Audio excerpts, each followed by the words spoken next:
നാളെ 2024 നവംബർ 17 ഞായറാഴ്ച. കഴിഞ്ഞ 18 വർഷമായി സൗദി ജയിലിൽ കഴിയുന്ന കോഴിക്കോട് ഫാറൂഖ് കോടമ്പുഴ സ്വദേശി അബ്ദുൾ റഹീമിൻ്റെ ജയിൽ മോചനവുമായി ബന്ധപ്പെട്ട വിധി വരുന്ന ദിവസം. കോടതി സിറ്റിംഗ് നാളെയാണ്. ഒരുപാട് പ്രതീക്ഷയിലാണ് ലോക മലയാളികൾ ഒന്നടങ്കം. കാത്തിരിക്കുകയാണ് ശുഭവാർത്തക്കായി. 2006 തൻ്റെ 26-ാമത്തെ വയസ്സിൽ അബ്ദുൾ റഹീം സൗദിയിലേക്ക് പോയത്.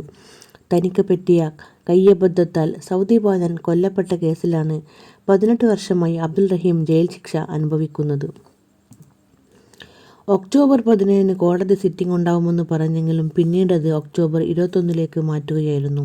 അന്ന് വധശിക്ഷ റദ്ദാക്കിയ ബെഞ്ച് തന്നെയാണ് വിധി പറയേണ്ടതെന്നും ചീഫ് ജസ്റ്റിസിൻ്റെ ഓഫീസ് അക്കാര്യം അറിയിക്കുമെന്നും പറയുകയായിരുന്നു. പിന്നീട് അടുത്ത സിറ്റിംഗ് നവംബർ 17 ഡേറ്റ് പറയുകയും ചെയ്തു. വധശിക്ഷ റദ്ദാക്കിയ ബെഞ്ച് തന്നെയാണ് നവംബർ 17 വിധി പറയുക എന്നും പറഞ്ഞിരുന്നു.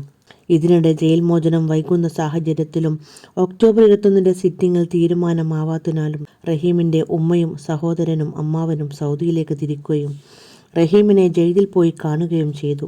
റഹീമിൻ്റെ മോചനത്തിന് പ്രോസിക്യൂഷൻ തടസ്സവാദങ്ങൾ ഉന്നയിക്കില്ലെന്ന ഉത്തമ വിശ്വാസത്തിലാണ് സഹായ സമിതിയും റഹീമിൻ്റെ അഭിഭാഷകനും. അതുകൊണ്ട് തന്നെ നാളത്തെ സിറ്റിംഗിൽ മോചന ഉത്തരവ് പുറപ്പെടുവിക്കുമെന്നാണ് പ്രതീക്ഷ. നാളെയാണ് നവംബർ 17 അബ്ദുൾ റഹീമിൻ്റെ വിധി പറയുന്ന ദിവസം. ജീവിതത്തിലെ നല്ലൊരു പങ്കും സൗദി ജയിലിൽ കഴിഞ്ഞ റഹീമിന് നാളത്തെ വിധിയിൽ തൊട്ടടുത്ത ദിവസം തന്നെ നാട്ടിൽ തിരിച്ചെത്താനും ഉമ്മയുടെയും കുടുംബത്തിൻ്റെയും കൂടെ സന്തോഷത്തോടു കൂടി ജീവിക്കാനും നാഥൻ തൗഫീഖ് ചെയ്യട്ടെ. പ്രാർത്ഥനയിൽ ഉൾപ്പെടുത്താൻ മറക്കല്ലേ.